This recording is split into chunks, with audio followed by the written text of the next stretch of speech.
I had made some real skincare mistakes over the years. Mistakes that left me scars, triggered conditions that now I manage for life, and cost me thousands of dollars, chasing results that never came. Today, I'm walking you through every single one of those mistakes, what they cost me, and how I eventually fixed what could be fixed. If you have tried things that didn't work, if you're tempted by the next big treatment that everyone is talking about, and even if you have sensitive skin, this video is for you. Hi, my name is Tana. Welcome to my channel, where we explore science-backed skincare, health, fitness, healthy aging, and longevity hacks for women over 40. If you appreciate this type of content, please gently tap that like button. Let's get into it. I had sensitive skin since I was a child. You will think that that knowledge will have protected me from making silly mistakes. Well, it did not. It did not stop me from getting curious, from getting impatient, or from trusting the wrong person at the wrong moment. And that is exactly how each of these mistakes happened. So please stay with me until the end, because maybe I can save you making some of those mistakes. Mistake number one is that one that changed my skin forever. For years, I did laser hair removal to get rid of unwanted hair on my legs, underarms, and bikini area. It was a routine for me, nothing dramatic. Then one day, the woman that I was doing my treatment told me that her clinic had just gotten a new wonderful machine that helped drive moisture into the skin, and that she loved the results that she was seeing. So she offered to do a free treatment for me on my face on the spot, and I agreed. My skin looked really good for a couple of weeks. But then I went on a holiday to the Caribbean, and one day, looking in the mirror, I saw lots of square black spots covering my face. It looked like I had some sort of disease, but they were all geometrically perfectly aligned, and I had no idea why. When I got home, I asked the woman what the treatment was, and she apologized. It turned out to be a high-potency laser, and she had forgotten to tell me that I couldn't be in the sun for 2 months afterwards. My mistake was simple. I just didn't ask enough questions. As a result, that treatment triggered melasma, a skin condition that now I have to manage for the rest of my life. Mistake number two. It happened after I moved to Australia. At first, I brought all my dermatological skincare from Colombia with me. And for a while, I was asking friends and family who were coming to visit to bring me more products. But eventually that felt really unpractical. So I decided that I was going to find similar products locally. And I went to the shops and I looked for anything that was labeled dermatological or non-comedogenical or sensitive skin, and without really understanding what the ingredients were. And I built an entire routine based on what I read and what the sales assistants recommended. And I gotta say, those were not cheap products either. I was choosing what looked like premium brands, just trying to be considerate of my sensitive skin. But my skin fell apart. I had pimples in random places, I had dryness in others, I had dark spots, I had red spots showing up. It was a total disaster. That's when I learned that with a skin sensitive like mine, maybe I needed to be listening to my dermatologist and not the sales assistants. Mistake number three came from something that I genuinely love: infrared saunas. When they became really popular, I started going once, twice, and sometimes 3 times a week. And it was part of my gym recovery routine. And I felt so good afterwards. So I kept going. I was addicted to them. A couple months later, my melasma started getting really bad, really worse. And I had patches spreading all around my face, which was unusual. And I couldn't quite figure out why. because I hadn't really been spending any time on the sun. And out of options, I started searching online for answers, and it eventually clicked. It could be the sauna. And I looked into it, and I learned that infrared saunas can trigger melasma. And at the frequency that I was using them, mine was getting really, really worse. So as much as I love those sessions, I had to make the hard decision to stay away from infrared saunas for good.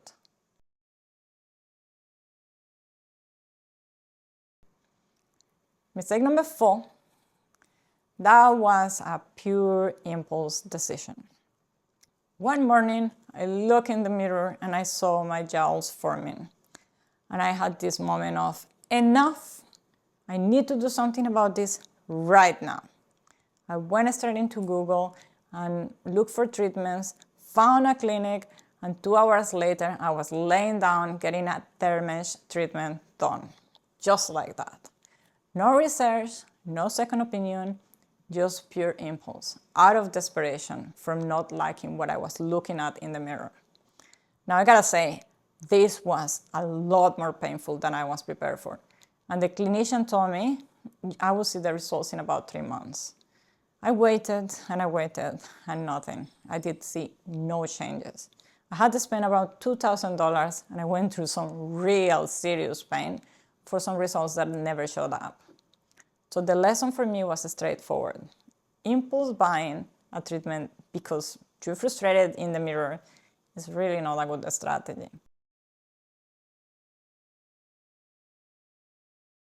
Now, mistake number 5, it happened a few years later during a trip back to Colombia. I mentioned my dermatologist this ongoing frustration with my jowls, and she referred me to a different specialist for another treatment. I only had 1 week in the country, so to get faster results, this new specialist decided that they were gonna combine the intensity of 3 treatments into 1. And this was 1 single HIFU session. I gotta say, this was incredibly painful. So painful that my mouth was bleeding while she was working on it. She put cottons and wipes inside my mouth to pick up the blood. The photos that she took after and a couple hours later made my face look really good. It definitely looked tighter. But then, a few hours later, my face was swollen. And it was swollen for the rest of my holiday. And it really ruined my trip. I look horrible. Another $2,000 spent, a painful experience, a swollen face, and in the end, if I am brutally honest, I didn't see any long-term result. And I ended looking much worse than I was looking before.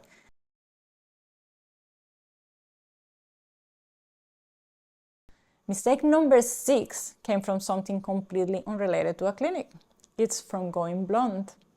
A couple years ago, I decided I wanted to go very blonde, and I love how it looked on me. I went to a very good salon, so I could get it done very well, and as most hairdressers do, they sold me the specialist shampoo, creams, and treatments that will help the color last. And the hair looked great, but having it done was so expensive that for me, paying extra for those products seemed like an investment that I should be doing. And I didn't think twice, so I got the products and I used them for months. But then over time, I started getting an incredibly itchy scalp. And I couldn't figure out what it was. I even thought I have insects or something. And I started trying everything, and I thought I had eczema. And I started using eczema products and anything to calm that itchiness, and I couldn't figure it out.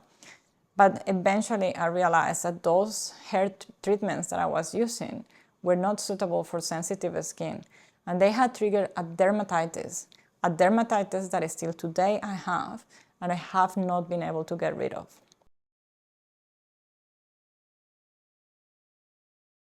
Mistake number 7 is about my nails. And yes, this one counts, because as a Colombian woman, having nice nails is like important. And a weekly manicure in Australia is super expensive. So the first thing I did is I had to try shellac. And it looked beautiful. But after only 2 or 3 applications, I started getting literal craters in my nails. They were destroyed. And that's when I realized that my nails are so sensitive too, not just my skin. So I switched to regular manicures with regular nail polish and doing maintenance in between sessions at home. The problem was that, as you know, normal classic nail polish doesn't last more than a week, maybe two if you're very careful. So I was constantly removing damaged nail polish and reapplying fresh nail polish. And after maybe a couple years or more, a few years, my nails started breaking constantly. They were not growing at all. And there was a point where a manicure, when I removed the beautiful nail polish, I could see I had craters in my nails, both in my hands and my feet, which my nails in my feet were strong. So what took that, I decided I would stop doing manicures and let them just for special occasions. My nails are stronger now and they break far less. But as much as I love a polished manicure, I don't think my nails agree with the chemicals, and I have decided to stay away as much as I can. Mistake number 8 is the one that still shows in my hand today. About 20 years ago, I cut my hand, and the cut was badly enough that I needed surgery to reattach the tendons in 2 of my fingers. The recommended recovery the surgeon said that I should do was wearing a device that had wires that were moving constantly my fingers for weeks. So the skin will not stick to the tendons while it was healing, and it will keep it moving. However, I was starting a new job, and wearing a device like that felt unpractical and really ugly and unfashionable. So I asked for an alternative, and they say just go to physio and massage your hands and your fingers as often as you remember. Now, I gotta say that didn't work. And the consequence of my vanity for not using the device for the weeks that the doctors say is that the skin did fuse to my tendons. And as it healed bad. And I had really ugly scar in my hand. And it also looks really bad because when my skin moves in all my hands, that skin is static. If there is something that I will do differently now, first, before any treatment, ask exactly what is being used on you. Ask for the name, ask for the aftercare, ask for any contraindications, and ask for the instructions, hopefully in writing. If a clinician doesn't give you that, maybe walk away. That single question could have saved my face from an ugly melasma. Secondly, if you have sensitive skin or have problematic skin, your dermatologist's advice is probably better than any sales assistant's advice. Third, never let anyone combine or stack the intensity of multiple treatments into one session to save you time. Please. Whether it's a laser, a HIFU, or anything similar, more intensity in less time is not a shortcut. It's a bigger risk. Fourth, don't impulse book a treatment the same day, because when you look at the mirror, it upsets you. Give yourself at least 48 hours, get a second opinion, do some proper research if you can, and ask what the actual evidence is for that treatment to be working on your specific concern. Fifth, remember that triggers aren't always obvious. If you deal with things like melasma or pigmentation, the heat itself, not just the sun, can set it off. And as we learned, infrared saunas are included. Always ask about the heat exposure, not only the sun exposure. And finally, whenever you start a new hair care or a skincare product, patch test it on a small area first. Wait a little bit before you use it all over. It might take a few minutes, it might take you a little bit longer to get in full swing, but it might save you months of dealing with a bad reaction. Looking back across all these 8 mistakes that I made, the pattern is obvious to me. It was the curiosity, the impatience, trusting the wrong advice, or simply choosing convenience over caution that cost me something that I still carry. Some of it shows in my skin or in my hand, or is simply a lesson that I learned after the damage was already done. You don't have to do the same. You can avoid making these mistakes. If you found this video helpful, please give it a thumbs up. It really helps the channel and it tells me that you would like to see more content like this. And if you haven't already, please subscribe. In the next video, I am covering the 5 active ingredients that every woman over 40 should be using. Those ingredients that are backed by real evidence and science and not just pure marketing or beautiful packaging. I will see you there.